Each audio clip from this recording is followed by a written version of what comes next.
We actually have Antjuan Seawright and Leslie Sanchez standing by, CBS News political contributors, Democratic and Republican.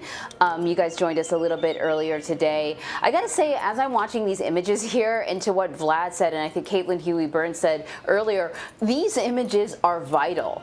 You know, what we are seeing is the Capitol building in all of its glory. We're seeing lawmakers being collegial and friendly. I mean, this is a return to the images that we expect coming out of Washington, D.C. And as Vlad pointed out, no one's going to get a Twitter finger wagging for wearing a mask in a public place. I just want to kind of, you know, what are you guys seeing and feeling? And I'll start with you, Leslie, as you kind of watch the images coming out of the Capitol. I really like inaugurations, Anne-Marie. Having been to a lot of them, it's always snowing and it's always ice and it's always this really tense situation. And whether you're on the winning or the losing side, there's a lot of hand-wringing, but it's such an important moment. You talked about the transfer of power. You talked about how many times, you know, I think of George H.W. Bush, you know, welcoming the Clintons in 1993. They can't say they were glad to see them, but they did their duty with grace and a sense of humor, and certainly in some cases, like Al Gore sitting in the stands when to the defeat of George W. Bush in 2000, you know, sitting there silently. They do this role because it is the bedrock of American democracy. There was a line in George W. Bush's first inauguration speech where he says, for the last century, you know, the American belief in democracy and freedom has been the rock in a raging sea. That's what today is about. It is about the bedrock and the fabric of this country. So it's such an important event, and it's good to see them. And again, it's just an unusual one that speaks to this moment in time. And Antjuan, same question for you. You know, I see American unity on display. It's kind of funny, but also unique to see even people who question the results of the election show up to be there for this ceremony. You see Democrats and Republicans working together, interacting with each other, showing that, yes, we may have our disagreements, but when it comes down to it, we all love this country and for everything it stands. And so I'm happy about that. But I'm going to tell you why I'm even more happy about what I see right now.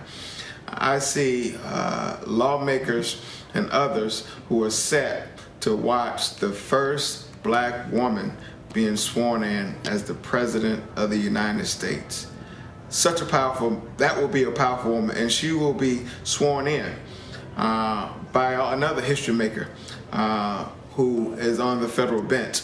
And that image that we will see when that happens will be a true reflection of what I believe the American experiment is all about. And we cannot forget that that happened because of black voters, brown voters, and young voters, in particular African-American voters in South Carolina, that started this journey. And my mentor and friend Jim Clyburn for what he did to blow life back into the Biden campaign. All of those things happened and brought us to this moment. And so when this unfolds here in the next few minutes, there are going to be so many people feeling so many things. But I think we all can be proud as Americans, and at least for a few minutes, we will be unified around this idea that America is great because America is really, really good. You know, to that point, Antjuan and Leslie and Anne-Marie, you know, we were watching earlier as the president-elect and the vice president-elect and their spouses made their way up the Capitol steps. And I was I identified all the individuals who were there, but there was one person that I can now confirm to our viewers that was escorting the vice president-elect of the United States. When you talk about the best of America, guys, Eugene Goodman, Capitol Police Officer Eugene Goodman, who if not for his actions on that horrific day on January 6th, would have had a very different outcome, many believe, during that insurrection. Officer Goodman was the one who led the insurrectionists away from the Senate chambers where just moments earlier, seconds earlier, the Vice President of the United States, Mike Pence, had been. He escorted Vice President-elect Kamala Harris up those Capitol steps on her way to the swearing-in ceremony. Let's just pause for a minute and hear the flourishes.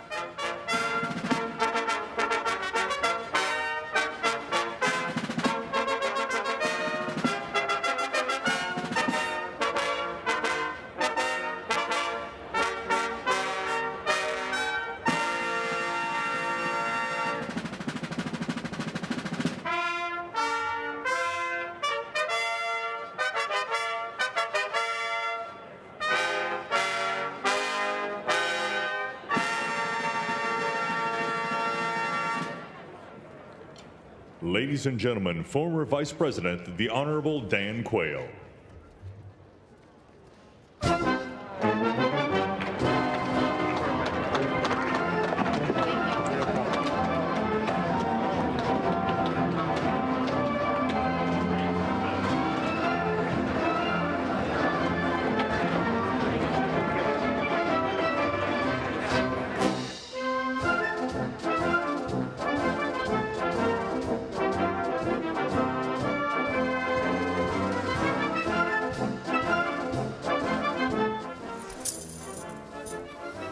All right, you're seeing there. So we've been watching. I really do hope that, I know, and there are a lot of children that are not in school right now because of virtual learning. But I hope that those who are in school and those who are learning virtually are able to watch this. I think particularly, we talked about just how you talk to children about what they've been seeing on the news over the past couple of weeks, and I really feel like these images will go a long way to soothe any anxieties that children may have as we're watching, lawmakers, past and present, occupants of the White House, past and present, all meet and gather in a friendly manner. And, it's just like what Antjuan said, this is, American unity on display, and at least for now, this is what we are witnessing. Antjuan, you worked on the campaign trail this year, and you followed the president-elect quite closely. He's facing a lot of challenges as he takes office. What, in your opinion, when you talk about American unity, is going to be his biggest challenge moving forward? Joe Biden and Kamala Harris will walk into office today facing perhaps greater challenges than Joe Biden and Barack Obama walked into office facing in 2008. The country is politically divided, according to many polls, in ways we've never seen before. Racial tension is high as probably we've seen, unlike in my political lifetime. You have a raging pandemic that has disproportionately impacted black and brown people, that's caused some of the worst economic challenges since 1932. You have a lot of distrust in the institution known as government, and you have people on both sides of the aisle who feel like the political parties are not giving them the fuel they need to get down the highway. And you have people forget about trying to make ends meet. You have people putting two ends together hoping they would meet. And so the challenges they will face on day one are going to be challenges we've never seen in our lives. But here's what I know. For every challenge Joe Biden has met, he's always stepped up to the plate and knocked the ball out of the park. And I feel like in a strange way that this moment has been built for a type of leader like Joe Biden, someone that everyday people can relate to, and someone that someone in Joe Biden who can relate to the challenges of everyday people. And I think that's what's so unique. That was unique about his candidacy, and I think that will be reflective in his presidency. Let's take in Leslie, very quickly before we let you go. Sorry, Vlad, one of the things that Leslie is really good at, she sort of has her finger on the pulse of the Republican voter, and we've certainly seen over the past couple of weeks that the president's approval rating has dropped. When it comes to sort of the challenges that this country is facing, and they are great, do you think there's a likelihood that we may see more Republicans, particularly as the president, doesn't have access to Twitter, or the former president, soon to be former president, doesn't have access to Twitter and all that sort of stuff, that we may see some people Anne-Marie, pivot over to this? Hang on just 1 second. Our controller wants us just to pause for just a minute to listen in and just note that we saw the 42nd president of the United States, William Jefferson Clinton, along with the former Secretary of State Hillary Clinton, entering into the Capitol, where they will now be seated in anticipation of the inauguration. Ladies and gentlemen, the 42nd President of the United States, the Honorable William J. Clinton and the Honorable Hillary Rodham Clinton.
Ladies and gentlemen, the 43rd President of the United States, the Honorable George W. Bush and Mrs. Laura Bush.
Ladies and gentlemen, the 44th President of the United States, the Honorable Barack H. Obama and Mrs. Michelle Obama.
Ladies and gentlemen, the Chief Justice of the United States, the Honorable John G. Roberts, Jr., and the Associate Justices of the Supreme Court.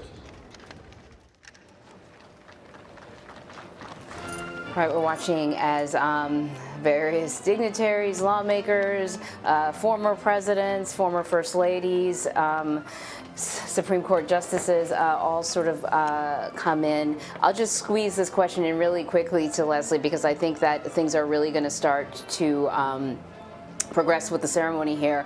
But you know, you have your finger on the pulse of the Republican voter. What we saw on the 6th was certainly a portion of how many people feel about the outcome of the election, but it's not reflective of the entire population of people who voted for the Republican Party. Just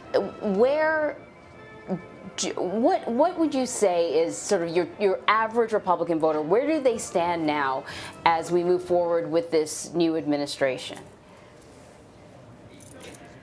This is the moment that they're calling the Great American Cool Down.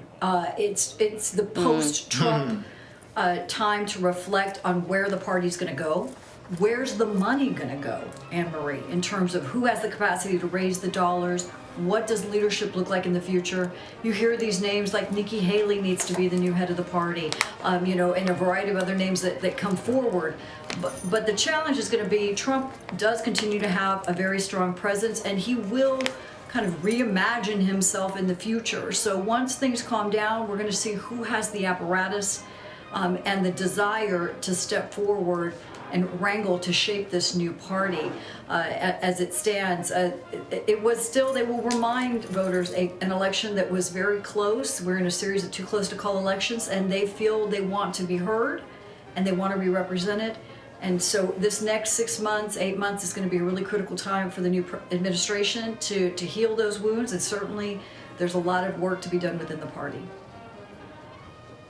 As we look at these images here, Anne-Marie, and we saw the children of Doug Emhoff, Cole and Ella, who call the Vice President-elect Mamala, which I think is a great name, which is in her Twitter bio as well. But we're seeing, it's something that Antjuan and Leslie were just talking about. At least for today, you're seeing these former presidents, along with the former first ladies, shaking hands with dignitaries, with many of these politicians from across the aisle. And for me, I love listening to those, what we call in the business, the little nap pops, the little bits of sound that you hear. And as you heard former President Bill Clinton coming onto the steps of the Capitol or walking through the halls of the Capitol there, you could hear people say, "Hey, Mr. President," you know, which is kind of cool.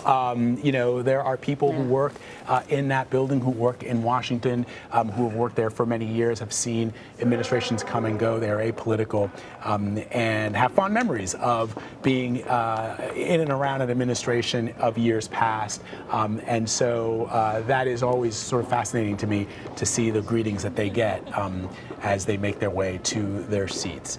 And here we're seeing some more young people making their way to their seats.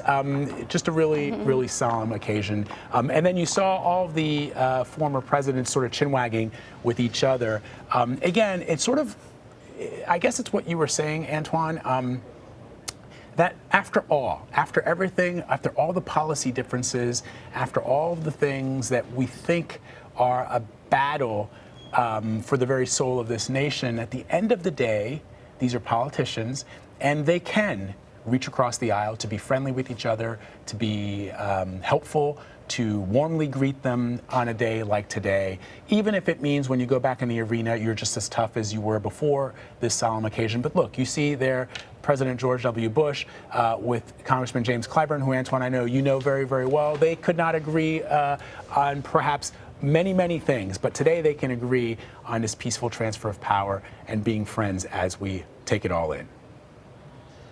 You know, Vlad, they're like oil and water in so many cases, but no matter the disagreements we may have amongst each other, I don't think they compare to the differences we have with those who do not want to see the greatness of America reach her full potential. And I think we have to always keep that in mind. I always make comparisons. I say politics is much like WWE wrestling. We may tuggle with each other in the ring and have our battles, but when we get to the locker room and when the wrestling match is over, we tend to be able to come together and do things. Let me just interrupt you and just... We should just point out that, yes, some of the family members are coming in right now. We just saw Hunter Biden walk down the steps. Earlier, we saw some of the other sort of younger members of the Biden family.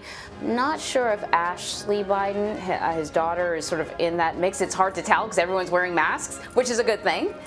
But no doubt, I'm sure, you know, we may actually even see his grandchildren as well. We'll see. Sorry, didn't want to cut you off there, Antjuan. No, you're fine. The greater point is that we know the challenges that we face going forward, that Republicans are going to have to work with the White House, and this White House are going to have to work with Republicans if we want to solve the challenges of our day. Because by the time we wink, there will be an election cycle in the midterms that could change what the makeup of Washington looks like. And that's why I don't think you can take some of these policy differences too personal. And what everyone should see on display today is that regardless of your politics, we can sit behind our keyboards and our phones and tweet and post whatever we want. But the people who make decisions about our lives, they know how to get together. They know how to interact. They know how to work together when they choose to. And I think this is flirtation towards the idea that that can happen. And I believe that's Mike Pence. That is indeed. Looks like Vice President Mike Pence is making his way. I just saw actually a note that says that Mike Pence left a letter for the Vice President-elect Kamala Harris. As I understand it, President Trump also left a letter for President-elect Joe Biden. But, you know, can we just talk, Antjuan, about the importance of having Mike Pence here? He did not go to the president's send-off at Joint Base Andrews this morning, but he is making sure to be here for the inauguration of Mr. Biden. Well, I think he's plugging his charger into a different source of power. He knows there will be life after Donald Trump in some way, shape, or form. And he knows there was life before Donald Trump, before him, and how certain elements of the Republican Party viewed him. So I think he's trying to represent the transition back to whatever the new norm will be for Republicans. And that's okay. It also sends a signal I to hear those. you fine, but I'm not. Go ahead. Yeah, I don't think. Technical difficulties, as always. Sorry for the audience for hearing. We're trying to communicate with our control room, and we're having some issues with that. Antjuan and Leslie, let me thank you both very, very much for spending this time with us as we take in this swearing in of the 46th President of the United States.